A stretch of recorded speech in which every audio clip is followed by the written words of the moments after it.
Good evening, everybody. Welcome to Wizards Outlook NBA Combine Edition. This is day two of scrimmages. We got Cardell and with us, Raymond Lyons and Wilson Carpe Jr. And we're going to get straight to it. Who stood out to you from today's games at the NBA Combines from their scrimmages? Yeah, man, I'm going to start with Jericho Sims, center from Texas. He continued his stellar play from yesterday. Did some nice work around the basket, showed some good footwork. Actually defended the pick and roll well, which as we see, that's a skill that should translate well to the league because we see teams try to exploit bigs a lot in those situations. Then on offense in the pick and roll, he's a definite lob threat. He makes good decisions in that situation and set solid screens. Excellent rim runner. He's athletic. He's big. He's a legit footer. So yeah, man, I think he really did well for himself over the last 2 days.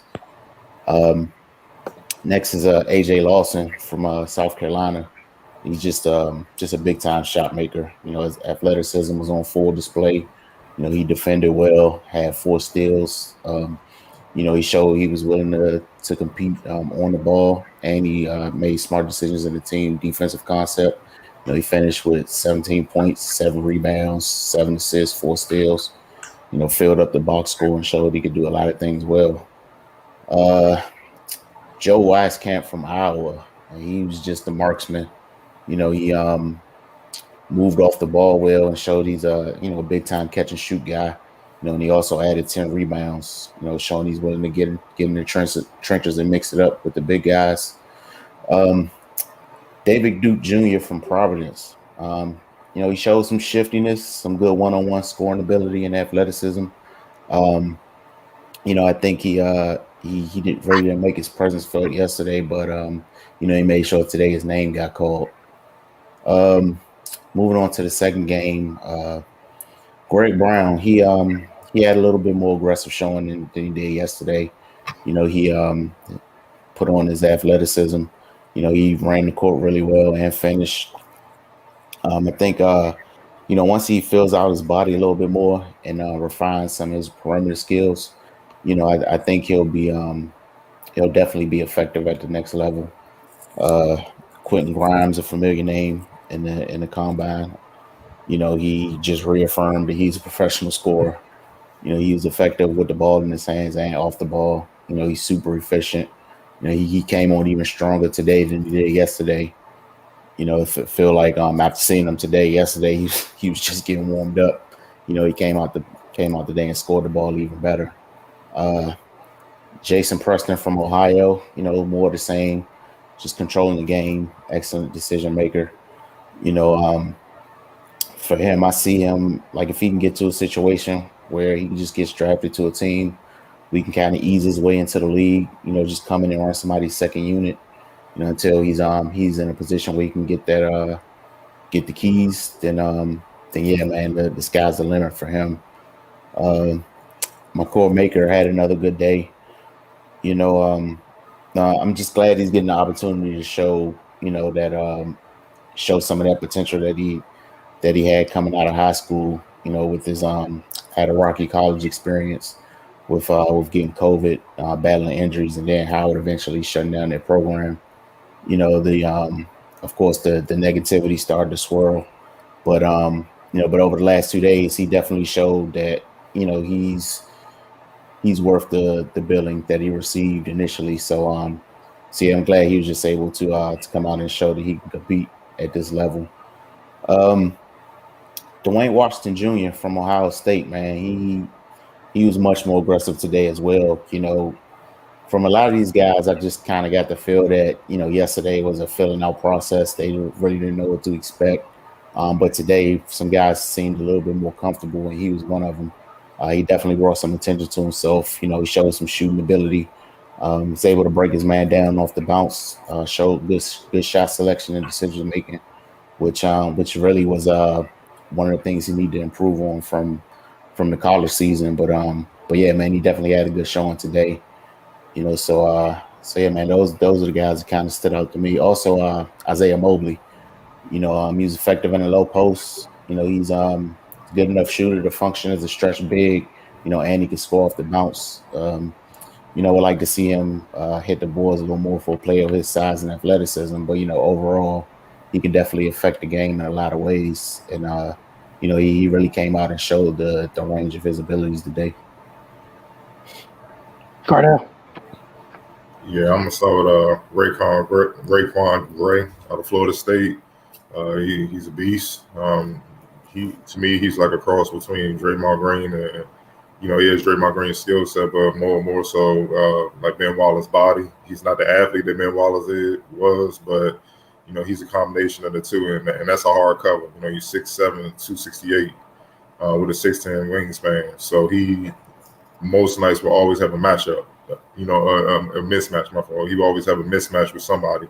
Whether if you put a big man on that's taller, more than likely he might have the quickness, but the bulk could still deal with the strength of the bigger big man. If you definitely throw a smaller guy on him, he could post up and wear him down. You know what I mean? Like it's just he will always have an advantage over whoever's guarding him, and that's intriguing. But he's still, I like the play where I think Grimes kind of did a dribble handoff with him. He caught it, pick and roll, dribble left, and just dunked the hell out that jump. That's what I mean. A guy with his size normally don't do that, man. So he's intriguing. I'm not sure if they would take a flyer on him in the second round, or if he'd rather do some damage in the summer league, or maybe even spend a little time in the G League, have a two-way. But when one thing about Florida State cats, they got the pedigree. Like they figure it out, or they ready to go right away. So I can see him kind of getting in the show real quick and making an impact, man. Because he's like I said, he's intriguing, man. It's gonna be exciting to see what he is at the next level, man. Because he has so many different ways he can go to make an impact and thrive in the league. If he's given an opportunity. Joe Wiseman, like Raymond said, Iowa, 26 points and 10 rebounds. I think he's showing that he would be fine as a shooting guard in the league, man. He can help in various roles on both ends. He's an athletic freak. That's why I don't think people quite, they don't really realize with him. He's nearly 6'6". He has a 6'11" wingspan and 42-inch vertical. He can shoot the hell out of the ball. He can strap, and he's tough. He'll get in there and get 10 boards like you saw today. He's scrappy. He reminded me a lot of Bobby Shore that played in the league years ago, but I think he's a better athlete. You know what I'm saying? So it's different roles for him, but we all know it depends on the team you go to and what they already have to see where he kind of grew. Where they kind of develop him with role and how he grows. Just like I know he's not Kawhi, but I'm just saying when Kawhi first got in the league with the Spurs, he was just a defensive player, totally. You know what I mean? Then eventually he started being more of a playmaker and slasher with that defense. Then you started seeing him hit mid-range jumpers. Then he became the total package. You know what I'm saying? So it's just a matter of which team he goes to, what they already have, and what they're asking him to do and grow, and what role to grow in. And we'll see what type of player he could be. But he got all the tools, man. He showed more in these 2 days in the combine than I saw with him in Iowa, because Iowa, he was more on the ball, being a traditional type of floor general type. And feeding Luka, rightfully so. Luka was a beast down low, but that goes to show you in college, you gotta get them in the gym and see what they got, because a lot of players can do things that they have a lot of things that they're not asked to do because it's for the betterment of the team, so the team can flow. And that's what a lot of people who may not play ball or really been around the game that much don't understand. Like Raymond said, Jericho Sims, we touched on him yesterday, man. Claxton out of Brooklyn type of role, type of talent. As you can see in that picture there, he's 6'10", 6'11". He's athletic, has a 7'3" wingspan. Posted 18 points and 9 rebounds today. Obviously, he's a lob threat, similar to what we see here in Gafford when he came over. You need one of those easy points, and it makes the defense have to, pay attention to the backside of the back end or whatever. If you fall asleep, it's a bucket. But the thing I loved about him today, he defended the pick and roll beautifully, man. The way he hedged out, allowed the guard to get back into play, and then he got right back to his man. They didn't even have a chance to make a play. You rarely see that, man. That's what I be saying. Like a lot of people you can't play defense these days. I'm like, nah, people just don't put the effort required to play defense because it's hard work, and you're going to be tired. But you're supposed to be tired if you want to be an effective player. That's the name of the game. What you saving energy for? So, that end, he's light years ahead, man. But he also has some skill. He can put the ball on the floor, out the 10 feet and need to get to the basket. He has good touch on the mid range and he can make a play. So, he has a lot of tools with him, man. You know what I'm saying? I think he proved himself in these 2 days where he probably gonna sneak into the first round for sure. McKinley Wright, I love that he's a true floor general, man. He finds ways just to make an impact and impact winning. He's small, he's 6 feet, but he got 6'5" wingspan, so he can get away with some things. You know what I mean? And has a 30-inch vertical, which means he's athletic as hell. He was very efficient today, running the show. 8.7 assists, 5 rebounds, and 3 or 4 shooting from the field.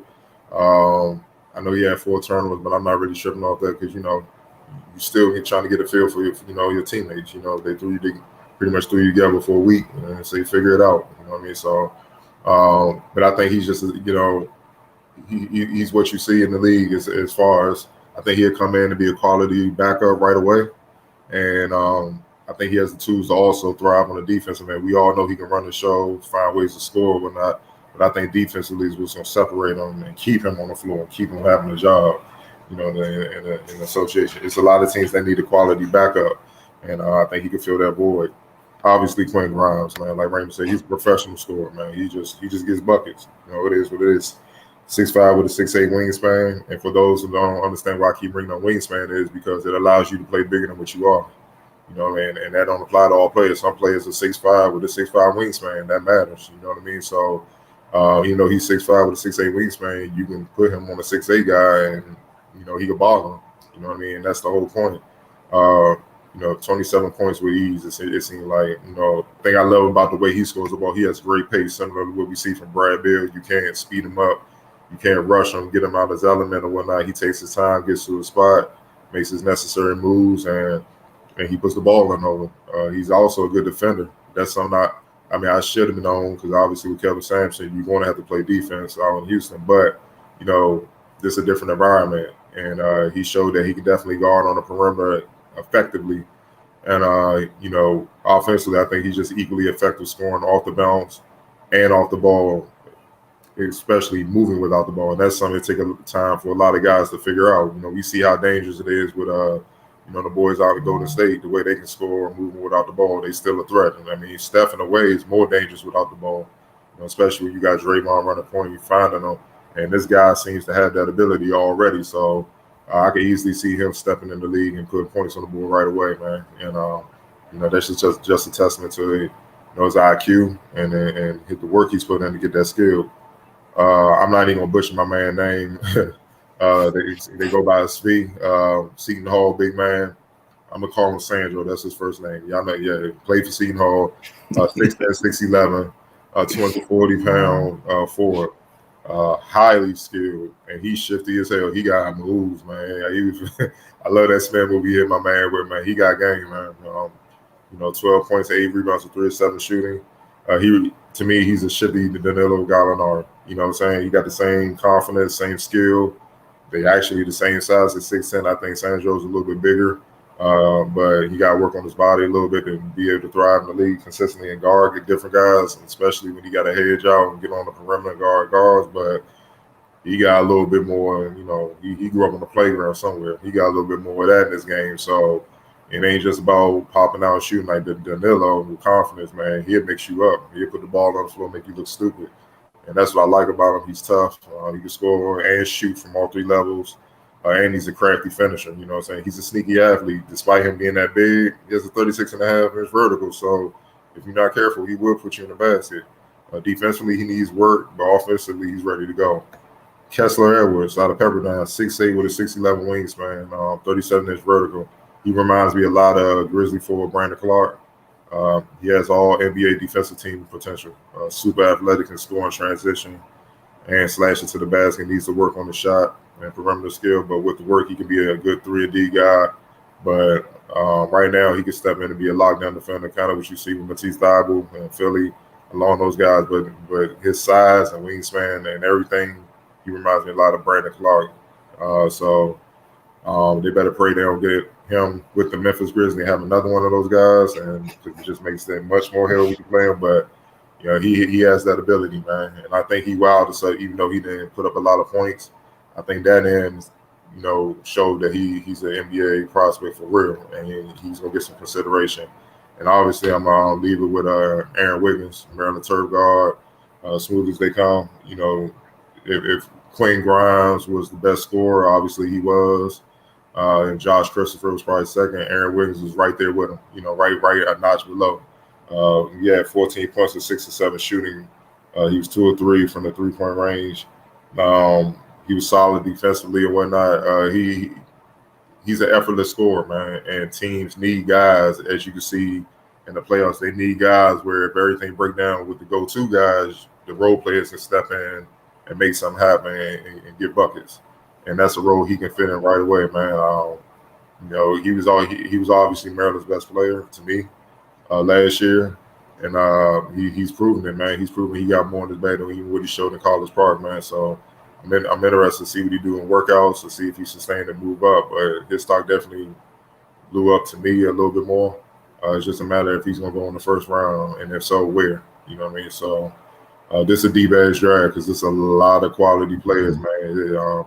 NBA front offices, they got their work cut out for them. So, and I think because it's so deep, you're going to see a lot of guys matched up in individual team workouts because they're going to have to decipher who they're going to pick, and you're going to have to come ready to play. It ain't like top heavy or something like that, or maybe like top 30. Man, it's going to be second rounders that's going to be stars out of this draft, man. So you got to come and bring it in these workouts and, snap your spot. But all in all, man, it was a great 2 days. I love what I saw.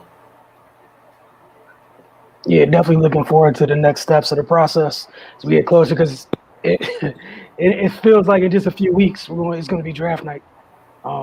Like literally, it's going to get here very, very quickly. Everything's super compressed. We've been mentioning this whole time how crazy the off season's going to look like, and this is everything you guys are saying about this draft. That's going to play a big role in this off season because every team doesn't have boatloads of money to go do things. With a deep draft, people, there might be more movement to get up and get people immediately because of your cap situation. You might have to mortgage some things in the future because you mismanaged some things in the past. And like you guys mentioned, with a lot of teams needing folks we've seen in the playoffs, needing folks that could come in right away, not necessarily be a star, but be able to contribute right away on benches. By the time we get, the offseason smoke clears, some people are going to have come up. They're going to have moved up timelines maybe by a year or two. Or other people that are teams that are already, kind of top heavy, they might have filled out their roster. If they take advantage of this all season, literally, like you said, there's only but so many people that can be drafted. This thing is this deep. Like you said, those two-way contracts. Mm-hmm. It's going to be fun to see how this thing shakes out, man. It's going to be crazy. Go ahead. And it's gonna make the G League. It's gonna make the G League season even more competitive. I was just about to say that it was competitive as hell in the bubble just a couple months ago, man. But the next season, when it's back to normal and stuff, I mean, it's no question you if you're gonna get caught up, you're gonna get caught up. So you got to ball. You got to be coached. You got to be ready to go. You got to train. You see what I'm saying? And that's the whole point. Like that is getting deeper and deeper with talent. Like guys that could play in the league and thrive, but they may not have had a spot, they might have had a bad day where they had to show and prove, you know what I'm saying? Now they're stuck in it. And then we're not even considering the overseas guys that's trying to fight for, roster spots, trying to come over here and play summer league and put their bid in, man. And you know what I'm saying? Because, think about it. And I'm not trying to throw shade at them, but the kid Deshaun Nix that played on Ignite team, he didn't look good at all these 2 games. You know what I'm saying? He was up and down through the G League season. It's real, and I know they still paid for college. I'm not saying that's the case. They may still draft him. Somebody might, I still love his talent. Who knows, man? But he didn't have a good showing. And now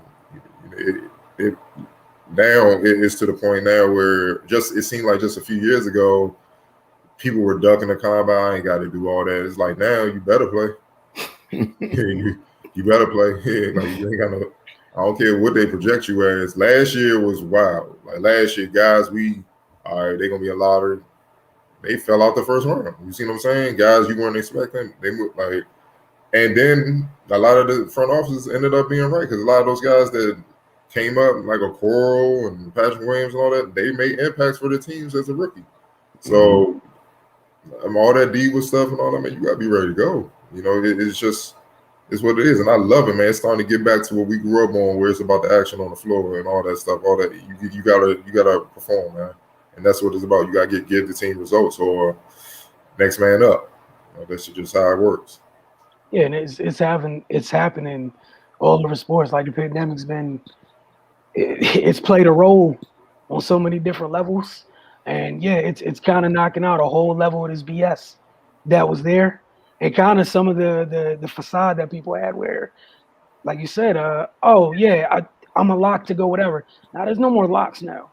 Like right now, teams can't afford it right now. Now there's dollars. Like now, before a couple years ago, pre-pandemic, if you missed a pick, cool. You didn't, your franchise didn't lose millions of dollars already. The people upstairs, they're not on the GM's head like they were now. It's a little bit different, man. There's no patience. Yeah. Patience gone. Pandemic took all that. Yep. Oh, he ain't working out? Okay. Yeah, and LaVelle Moulton, he said it on his series. He said, these kids don't understand, like, that level, they don't give a shit. Like, he said, if you late, picture you late for, like, a franchise like Miami, you're not even going to see Pat Riley enough. You're just going to get a text like, thank you for your services. Don't even show up. You might not even be like, hold on, around the corner. You late. We said 8 o'clock, 8 a.m. That's what we mean. Not 8:05. You can't even show up on time. We good. Go on about your business. You just wasted your trip. Hopefully you can figure it out. Chris Paul, he came in practice, told LaVelle Moulton's team. He said, look, what keeps me in the gym is y'all. I ain't taking my job, man. You know what I'm saying? That's just how it goes. So, all right, the guys in the league, y'all not taking their job. They're looking at these rookies. They watching the combine. All right, he can go. Y'all not coming to take our job. So what you think the G League cats who's trying to get there going to say? Trickle down. The guys that don't make that, they overseas and stuff like, well, y'all ain't taking them out. And overseas even worse because the pandemic hit them hard too. You know what I'm saying? Where a lot of guys that normally would play weren't even over there last year. So now you got to deal with those guys trying to get back up. It's just, this ain't the year for that diva stuff, man. You got to be ready to go. Summer League's going to be a war. Oh, yeah. Oh, man. Yeah. Like you guys mentioned, the G League about to be a couple steps up. Summer League is no longer about fun. It's out the window. It's about survival in Summer League now. Shall it be cool? Yeah. It's there. Right now, it's officially right there because, and this is the other thing, with the pressure that front offices are facing and whatnot, and some of these teams that kind of got right within 3 years quickly, that's putting additional pressure on other teams. It was like, you went upstairs and told your boss, give me 5 years. They looking at Atlanta like, you said 5. They looking at Phoenix. You told me 5. But you looking at Memphis. What do they all have in common? They drafted well. Yeah, especially they drafted well in the first round. They drafted well in the second round. They knew, like, we're not going to get those top free agents. So we're going to build. And now Phoenix, they built up, came on strong last year. Now all of a sudden, Chris Paul, come on. But hold on. Yo, Jay, come here. I think we got something special. Come with me, man. Monty, a good coach, man. Cool, man. You'll love him, man. We got Aiden, young boy Aiden, man. We just bring him up to speed. Devin already basically an all-star. We ready to go. They come and look where they at. You see what I'm saying? And speaking of, what I mean by role players being able to step up and get buckets, Kawhi, to me, he out. I'm not even counting on him. When they say ACL, all right, he done. You feel what I'm saying? But look at what the Clippers are doing. Terrence Mann, role players stepping up and helping Paul George get buckets. Reggie Jackson, I know he a first round, but still, they wrote him off a couple years ago, especially at the Detroit snap. Wrote him off. Pat Bev, all he do is just run around. He don't really be doing nothing. He doing something. He hitting threes, locking. He making Booker work. Took him out of his game. You know what I'm saying? Like, if you don't, they get the Morris. All these guys stepping up, quality role players stepping up, making it happen. That's what I mean, man. So it's value in that, man. We saw a former GM here who didn't even value second round picks, and then came back to bite him in the ass. So you have no depth, and when you got these stars, man, you gotta value that stuff, man, because you just don't know. You don't know what can happen, man. And again, like, just to kind of piggyback on that, we won't go too long on this. Is like, I don't have it up right now, but like I think Ray and I were looking I think we were looking the other day at just at the picks as a whole in the first and the second round. Yeah. There's quite a few top-heavy teams that got a bunch of second-round picks in the deep draft. Oh yeah. You know what I'm saying? So like for example, I think Milwaukee, who's still in the playoffs, I think they got the first pick in the second round. I gotta double check that, but that like And those are basically like a first round dude. right. Get like a first round quality caliber dude. Yep. If you draft well, you know what I'm saying? And that's the thing. So the teams that are already kind of like the teams that are in a bad position, you let, again, being in the East, you let Atlanta get together, Brooklyn, Milwaukee, all this stuff happens this quickly. And then some of those teams have more draft picks than you, and you were outside the lottery.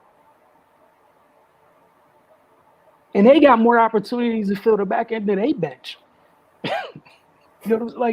It's crazy. Okay. And for everybody that watched today, who were the poster boys they kept showing today? Terrence Mann, Kevin Huerter, Dante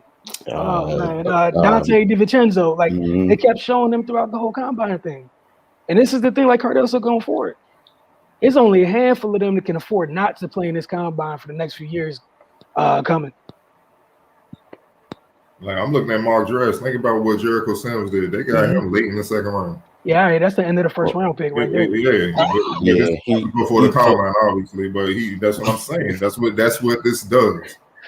Stock rising. Like other guys' stocks drop. You know what I'm saying? Like, they had him going to Indiana. And speaking of which, even front offices with coaching, Indiana fired Nate McMillan. He go to Atlanta. They in the Eastern Conference Finals, so that ain't. And then Indiana fired their coach. They just hired Rick Carlisle, so that don't look good on that franchise. And you trying to keep Miles Turner and all these guys there. So now it's like, you know what I'm saying? I got a question like, what are you guys doing, dog? Do y'all even know? You know what I'm saying? It's just, come on, man. You know, it's real. That's all I gotta say. It's real, man. You know what I'm saying? So. But I love it, man. It eventually weeds itself out, and that's the beautiful thing about this game. You know what I'm saying? You either ready to go or you're not. So it's going to be great to see with the draft process, and hopefully we can get in the gym, see these pre-draft workouts, at least for the home team, over the next few weeks, and go from there. It's they're going to have a bunch of guys. They got a 15 pick. Yeah, I'm pretty sure they're going to have a bunch of guys working. Mm-hmm. Yeah, they pick right. That's they pick right after Golden State second pick, man. Yeah, because it's not pressure to take a project, and you pretty much gonna be targeting somebody that's proven like got some experience, and they better nail it because they don't have a second round. Then next year they don't have a first round unless they trade and something like that. So again, going back to what we were just discussing about things coming back to bite you. Only way they get in the first round is if you give up a person. Another discussion, another day. But yeah. So Milwaukee, I'm gonna try to pull this up real quick because I just want to make sure I wasn't lying to you guys. No, you got it. I got it up. It's 31st. New York is 32nd. Oklahoma got 35 and 36. Man, they could fill a whole roster with all their draft picks. Okay. New Orleans got 34th and 40th and 43. And 53, so yeah. Yeah, man, it's gonna hurt. Like it's all season gonna be funny. Especially if you didn't have bread and then you don't have picks, how do you acquire assets without giving up things that cost? It's just gonna be tough. But if you guys had nothing else, appreciate you guys hanging out with us tonight. Just be on the lookout for Wizards Outlook as off season continues. Obviously I know when free agency hits, we'll be talking about it. Draft night, I'm sure we'll be doing something. And even before then, I'm sure there'll be something happening. Get on here and talk to you guys. I do know, Cardell was mentioned. I'm sure there will be probes coming. So again, get over to thefocustv.com. The probe series is a great thing if you want to get familiar with possible players for not only if you're a Wizards fan, but just a general NBA fan. Detroit fans. There was one done on Sadiq Bey last year, and it worked out pretty well. They're kind of happy around those parts. Things are looking up. Again, that mentioning Detroit, yet another team that has an opportunity to get right back into the fray after kind of being dead before some changes happen in front office. And there's only two players. I know Cade said he only working off for Detroit, so it's really him, but it's really just two players you even consider as him or Evan. Yep. And I'm pretty sure you want more than likely go with Cunningham because what dominates the league right now? Yep. Those 6'8" multi-dimensional dudes, man. So you need one. I mean, I know they got Jeremy and Sadiq, but they don't have a point forward skill like Cade, man. So had that with that lineup, had that with your perimeter. That's 6'8", 6'8", 6'9". Mm-hmm. Like him, that's hard to match up with. Him, Sadiq, and Jeremy next to each other. Yeah, that's tough. Yep, and just go big, whatever bigs you need down there. And there's a lot of athletic bigs here, you know what I'm saying, with Isaiah Stewart. Hey, man. Yeah, it's gonna get interesting for sure. But as always, we appreciate you guys. I'm gonna get over to the FocusTV.com. We'll be back tomorrow for Mystics Outlook. They wrap up their road trip, taking on the Dallas Wings. So y'all have a good evening.